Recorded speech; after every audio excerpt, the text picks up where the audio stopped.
Welcome to the Volunteer Youth Worker Podcast. Youth ministries rise and fall on the volunteers. So we are here to encourage and equip you. Join the conversation as we tackle the practical questions you are asking so you can help the next generation know Jesus. Episode 137 of the Volunteer Youth Worker Podcast. My name is Jeremy. I've got Lisette and Sid, and it's good to have you guys. And listen, you guys listening, I'm hoping that you've been along for the journey with us as we've done a little bit of this series, thinking about how you can make the most out of each part of your program. If you haven't and you're brand new, this is the greatest news ever. Welcome to our podcast. But all of the introductions are like a few weeks ago. So go back and you can get to know who Sid and Lisette are. Because we're just going to jump into it today. Friends, we've talked about the drop-off. We've talked about check-in. We've talked about games that are youth ministries. I want to move us to a phase that I think we all kind of have and we all often think of as kind of the core part of our ministry program, which is the stuff that happens from the front.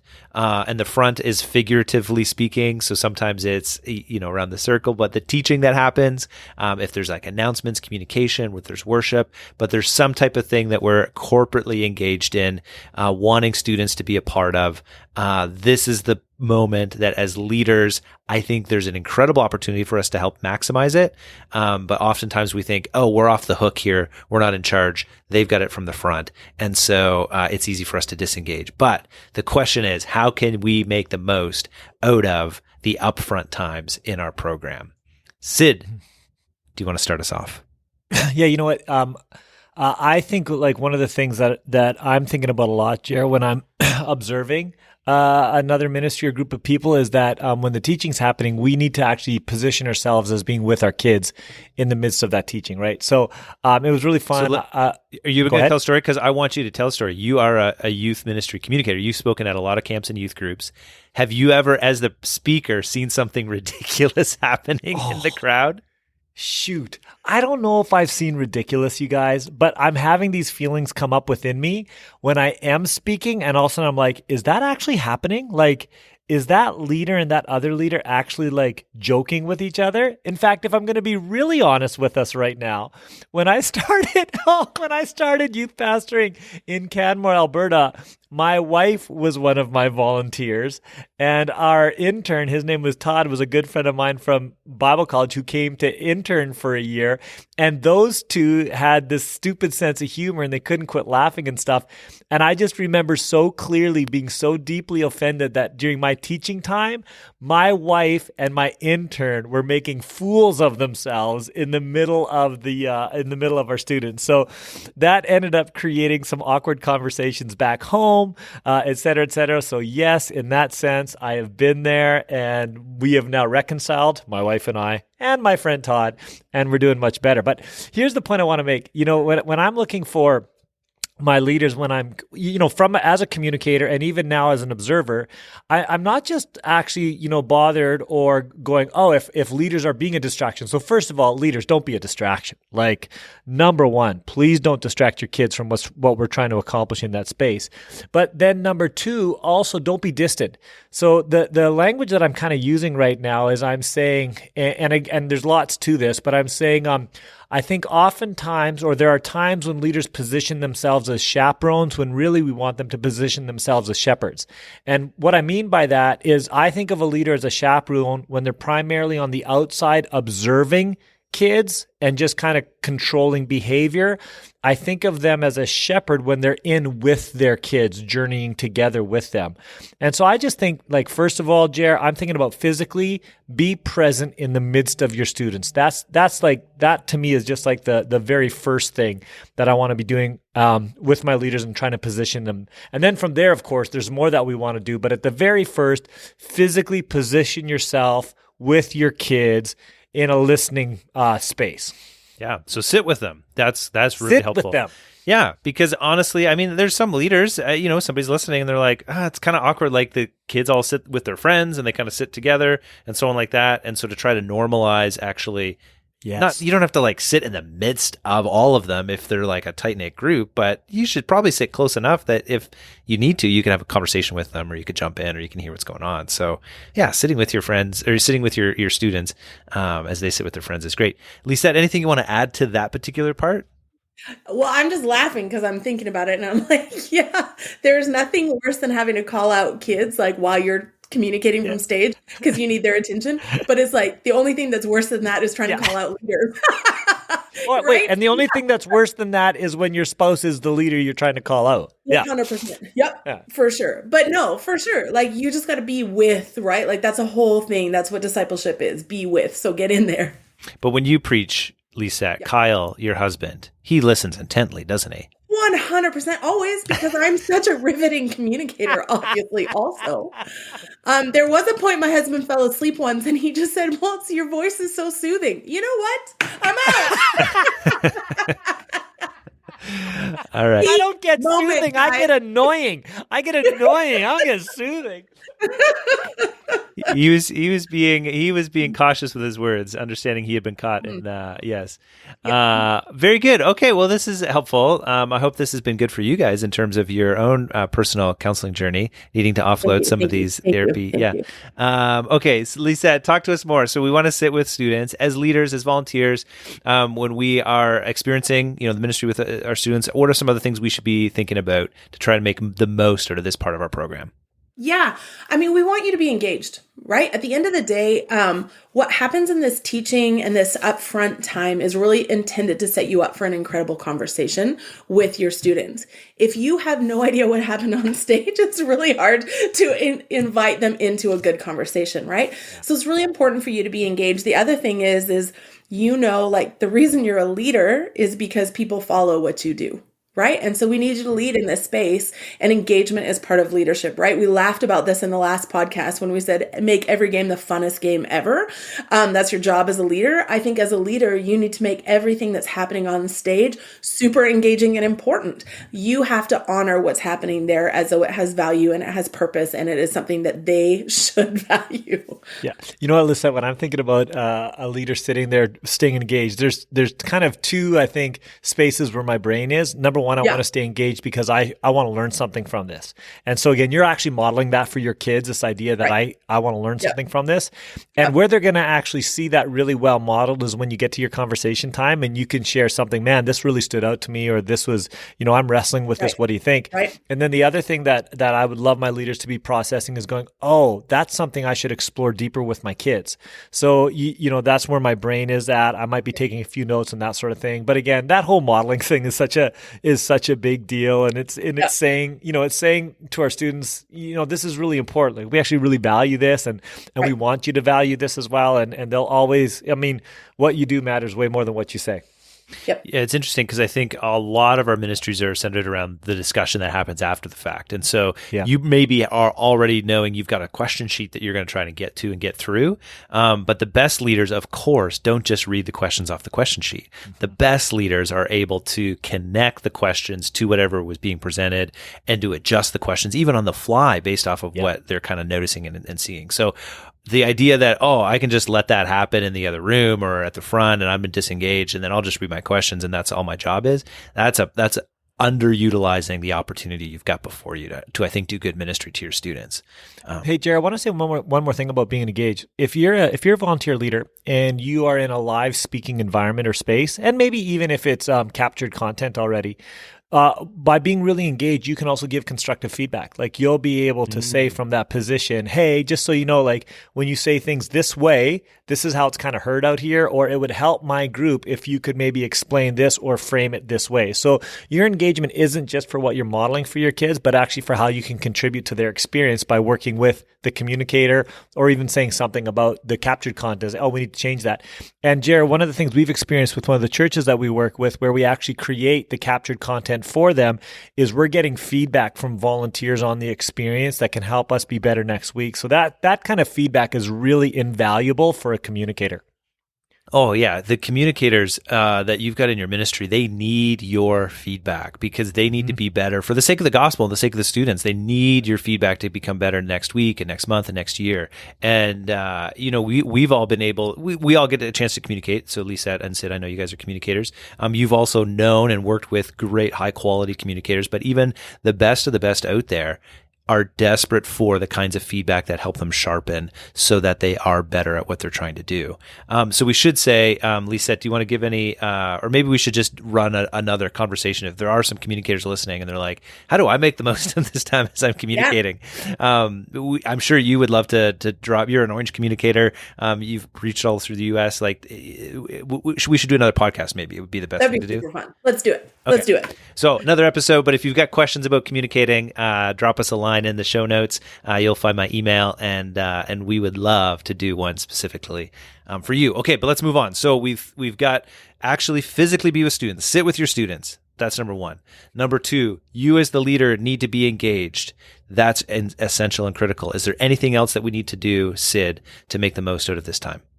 So not only am I trying to be like, and this is the challenge for a great leader, is not only do I want to be really aware of the communicator and what's being communicated and even how, I'm wrestling with it personally, but at the same time, I do want to be really aware of what's happening around me. So as a leader, part of my job is to help my students get the most out of the content that's coming at them as well. And I just kind of know who I was as a little kid, and I know who my sons were as middle school students or high school students. And every once in a while, they just needed to be a reminder to maybe focus up. Hey, turn in. Don't be a distraction to the people around you. You guys, we did a podcast about classroom management a little while ago. And some of those principles are at play when we're in this space listening to a communicator from up front in terms of how we're trying to manage the audience around us as well. So you kind of got to be on your game in that space and really trying to be really wise about how you're helping your students be able to stay focused as well. Okay, so situational advice here. We'll go to Lisette. Actually, let me open it up. Whoever wants to take this one. You got a student, you're sitting with them, you're engaged, but now you're noticed. Oh, I've got a kid who's on his phone, completely disengaged from the content. What do you do? Who wants to take that one?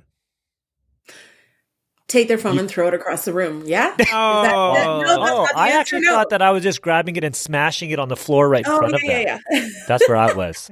Interesting. Well, yeah. What do you do? I happen to whisper out loud, a little louder, hey, is that porn that you're looking at? I find that sometimes helps them just kind of shift and maybe a little bit and move the device out of the way, but I don't know.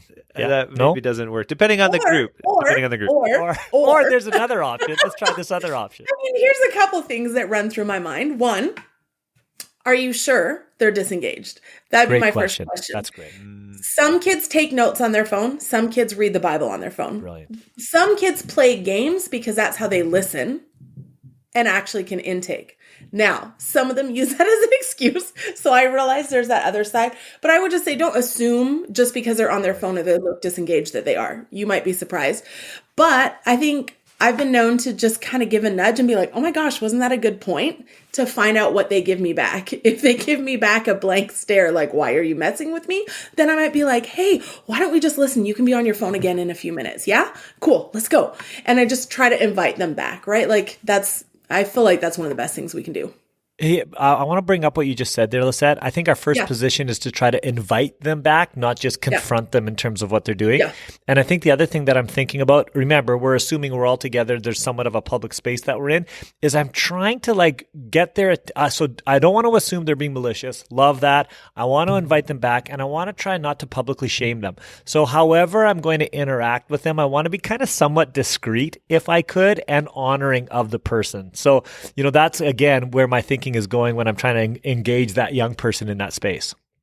One, I don't know if this is helpful or whatnot, but if I know that the student is just disengaged and I can actually see that they're on, Clash of Clans or something, and that they are doing it just because they need to play their game, I might assume that something is awful happening. Like, is everything okay? Like, do you need to get in touch with somebody? Are you getting bad news right now?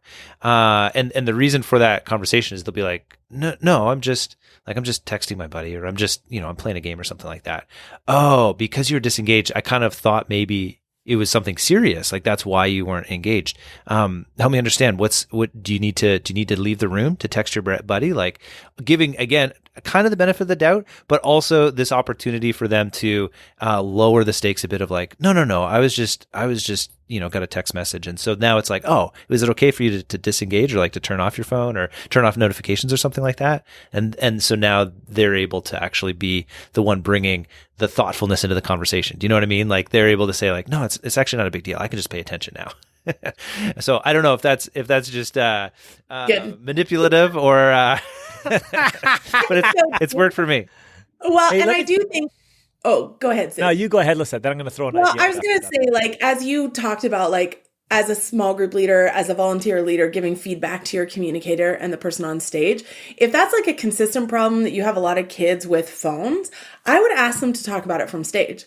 I used to do this. Sometimes I'd be like, hey, everybody show me your phone. I'm like, it's so cool. Can you just put it away for the next 20 minutes and then we'll be good? Can I just ask you to do that? Right. And just make kind of light of it, but kind of make it a like, hey, we're all just going to do this for 20 minutes and then we're good.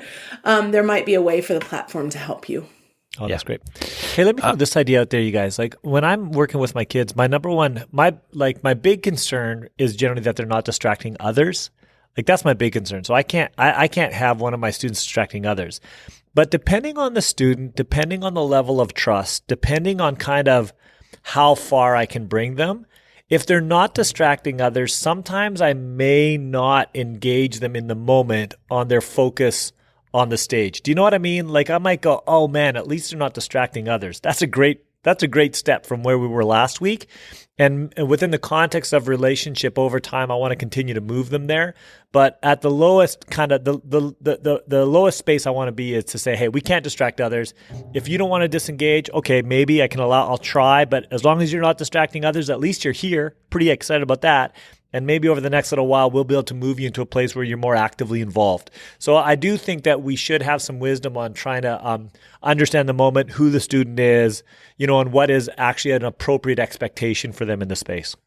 And you can often just ask them about that. So, coming up to a conversation after the fact, again, discreet, one-on-one.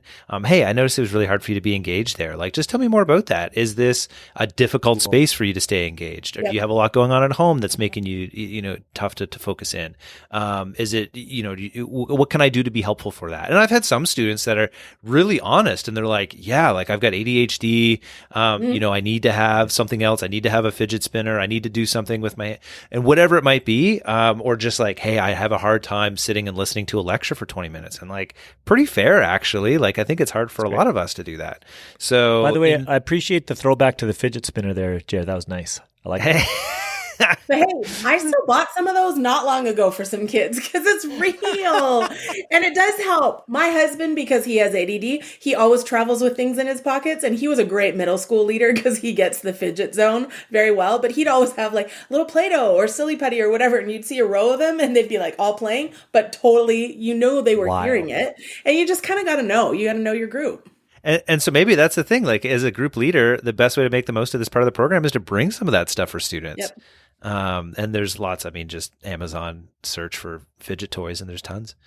Okay, this is great. Obviously, there's lots more that we could talk about this. And so if you've got a specific situation as a leader, please let us know. We would love to hear from you. And that allows us to direct directly to your situation and share that with even others and some of our thoughts behind it. But before we let people go today, Sid, any last words from you? Hey, I just want to say again, like, man, volunteer youth leaders, you're my heroes. Like, this is not for the faint of heart. This is not easy. It's hard work. Thank you so much for what you're doing. And I think, again, the phrase is what's been sticking with me, trying to move from chaperone to shepherd. I just want to encourage you. I know it's awkward space to fill. I know it can be intimidating for us as leaders, but I want to encourage you to continue to like move towards your students, move to be with them. And it can take time. So I get that. Do the activities that will help grow trust, that can allow you to be in that space with them together. And thank you so much for what you do. And what you do really matters, man. I love it. That's awesome. Lisette, any last words from you? I'll just say, I'll ditto that. What you do matters so much. And in this moment where you get to do this with kids and you get to, you get to hear the living word of God. Just remember, it just always grows something. And so whatever your kids can get from that and whatever you can get from that will help shape you and form them. So lean in. Awesome. Well, thanks for being with us, you guys. We'll see you next time for another episode of the Volunteer Youth Worker Podcast.